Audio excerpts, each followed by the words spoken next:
जय हिंद, वंदे मातरम, भारत माता की जय। राष्ट्रवाद की बात प्रहार के साथ आप सभी का हार्दिक स्वागत है।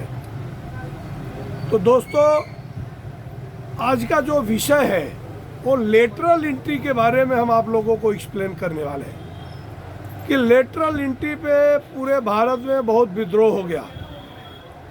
मतलब विपक्ष तो ठीक है, विपक्ष का तो काम ही है कि कोई भी मुद्दा है तो उसका विरोध करे, और ये लोकतंत्र की खूबसूरती भी है कि भाई कोई भी काम होगा उसका अरे हो पक्ष विपक्ष होगा तभी मजा आएगा। जब वाद होगा, विवाद होगा, संवाद होगा तो उसमें से ही एक परिणाम निकलता है। तो ये जो लेटरल एंट्री की बात है, लेटरल एंट्री 18 तारीख को केंद्र सरकार ने आईएएस रैंक वालों के लिए एक विज्ञापन दिया, 45 लोगों की नियुक्ति, जिसमें ज्वाइंट सेक्रेटरी और डिप्टी सेक्रेटरी, इन 3 एंट्री के लिए, जो कि ये निजी क्षेत्रों में आईएएस रैंक के ये पूरे देश का ब्यूरोक्रेसी, मतलब जो देश की योजनाएं यही बनाते हैं। मगर जैसे ही विज्ञापन 45 लोगों के लिए आया, वैसे ही विपक्ष के छाती पे सांप रेंगने लगा। सबसे पहले इसका विरोध किया मायावती ने कहा कि ये लेटरल एंट्री के द्वारा ये बीजेपी सरकार और केंद्र सरकार, एनडीए सरकार, ये पिछड़े दलितों गरीबों का हक मारगी कर रही है, आरक्षण उनका खत्म करना चाहते हैं। तो मैं अभी आप लोगों को समझाना चाहता हूं अपने वीडियो के माध्यम से, जैसा हमने रिसर्च किया है कि ये लेटरल एंट्री की शुरुआत 1946 में ही किया था, और तत्कालीन प्रधानमंत्री जवाहरलाल नेहरू ने ही किया था। और उस समय ये बात हुई थी कि नेहरू के कार्यकाल में भी लेटरल से लोगों को मिली थी ब्यूरोक्रेसी में जगह।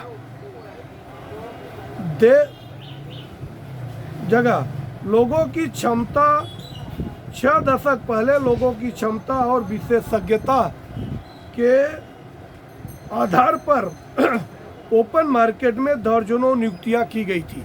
ये लेटरल एंट्री का मतलब यही है कि जो विशेषज्ञ है, स्पेशलिस्ट है अपने अपने फील्ड के, भले वो भी आईएएस, कोई अभी कांग्रेस कहती है, राहुल गांधी कहते हैं कि ये इसमें तो आरएसएस के लोग आ जाएंगे। आरएसएस के लोग कैसे आ जाएंगे? ये देश संविधान से चलता है और देश में किसी भी पक्ष का सरकार नहीं है। आज कोई भी फैसले होते हैं, नीति निर्धारण होती है तो संविधान के तहत ही होती है, और उसको इम्प्लीमेंट करवाना सरकार का काम होता है। तो नरेंद्र मोदी ने 2018 में पहली बार लेटरल एंट्री से नियुक्तियों के लिए विज्ञापन दिए थे, जबकि 1946 में ही इसकी शुरुआत हुई थी। मगर मायावती और कांग्रेस कहते हैं कि ये दलित, ओबीसी, आदिवासियों से उनके विरोधी है, उनका हकमारी करने के लिए हो रहा। जबकि 2005 में लेटरल एंट्री का मसौदा तैयार किया गया और इसको लागू किया वीरप्पन मोइली जो कांग्रेस के मंत्री थे और कर्नाटक के कई बार के मुख्यमंत्री थे, उन्होंने ही बनाया था। और प्रशासन के सुधार आयोग का गठन हुआ था 2005 में। इसकी अगुवाई वीरप्पन मोइली ने पहली बार किया था। लेटरल एंट्री से निजी क्षेत्र के लोगों को नियुक्ति करने की योजना बनाई गई थी। दूसरी बात है कि लेटरल एंट्री के लिए जिम्मेदार कौन है, आज ये सवाल है। तो यूपीएससी में लेटरल एंट्री से जुड़ा विवाद अभी क्यों शुरू हुआ?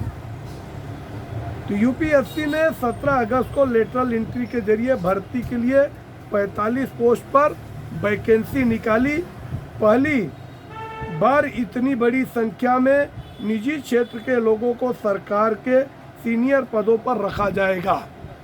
अब 45 लोगों की नियुक्तियों की वजह से ये विपक्ष को लग रहा है कि ये मोदी सरकार अपना एजेंडा सेट करना चाहती है, क्योंकि ये 45 पद जो भी है, चाहे जॉइंट सेक्रेटरी है, वाइस सेक्रेटरी है, ये वो लोग हो जाएंगे जो ओपन कास्ट से आते हैं। लेटरल एंट्री के लिए यूपीएससी की ओर से जारी किए गए विज्ञापन में आरक्षित सीटों का जिक्र नहीं किया गया।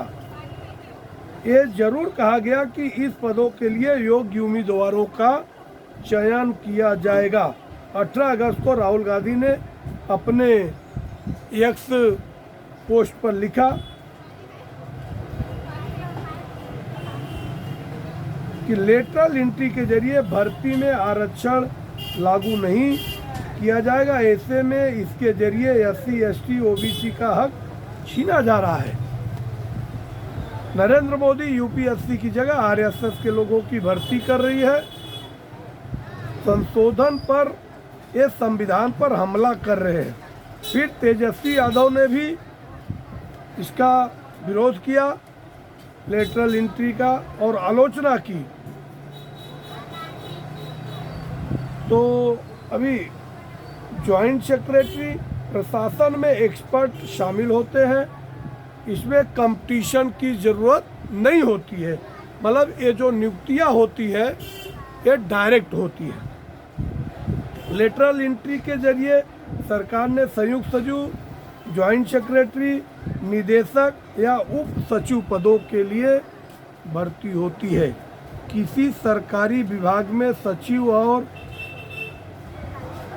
अतिरिक्त सचिव के बाद संयुक्त सचिव का पद सबसे बड़ा ताकतवर पद होता है। संयुक्त सचिव अपने विभाग में प्रशासनिक प्रमुख के रूप में कार्य करता है। निदेशक संयुक्त सचिव से एक पद नीचे का पद होता है और उप सचिव निदेशक से एक रैंक और नीचे का पद होता है।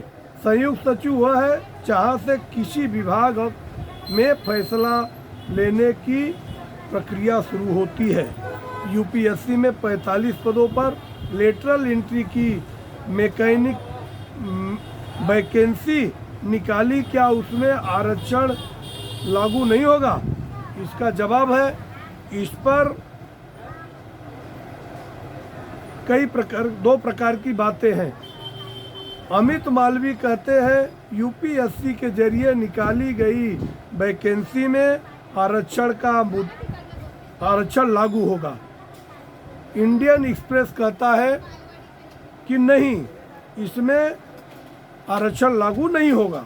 भारत सरकार के आईटी डिपार्टमेंट ने कहा, एक आरटीआई के जवाब में कहा कि नौकरियों में रोस्टर 13 पॉइंट लागू होते हैं। पिछली बार जब रोस्टर सिस्टम आया था तो पूरे देश में सवर्णों ने रोस्टर सिस्टम का भी विरोध किया था। रोस्टर सिस्टम का मतलब है कि सरकारी पदों में पदोन्नति। अब जिसकी योग्यता नहीं है, 30% 40% वाले लोग बाद में वो बड़े पदों पर बैठेंगे तो काम कैसे करेंगे? तो रोस्टर सिस्टम में 13 पॉइंट लागू होता है।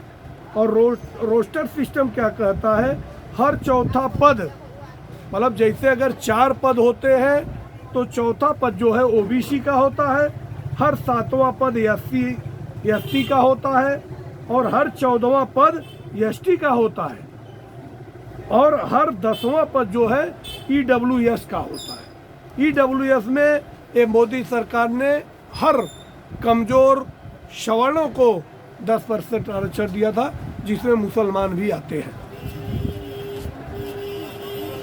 के लिए रिजर्व होना चाहिए। उससे कम 3 से कम पद के लिए रोस्टर सिस्टम लागू नहीं होता है। इस बार यूपीएससी लेटरल एंट्री में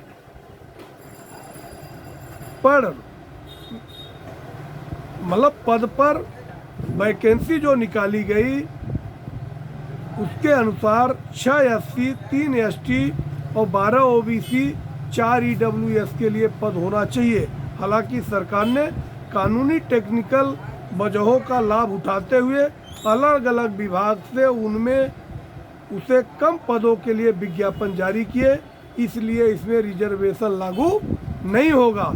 और इसलिए इस बवाल इसको बहुत बड़े पैमाने पे लोगों ने विरोध किया। और बाद में सरकार, जब सरकार में बैठे रामविलास पासवान की पार्टी, चिराग पासवान ने भी विरोध किया। जब विरोध देखता सरकार ने, उसमें डायरेक्ट नरेंद्र मोदी जी का इंटरवीन होता है और उन्होंने कहा कि अब ये लेटरल एंट्री लागू नहीं होगा, अब देश में लेटरल एंट्री के माध्यम से किसी की नियुक्ति नहीं होगी। जय हिंद, वंदे मातरम, भारत माता की जय।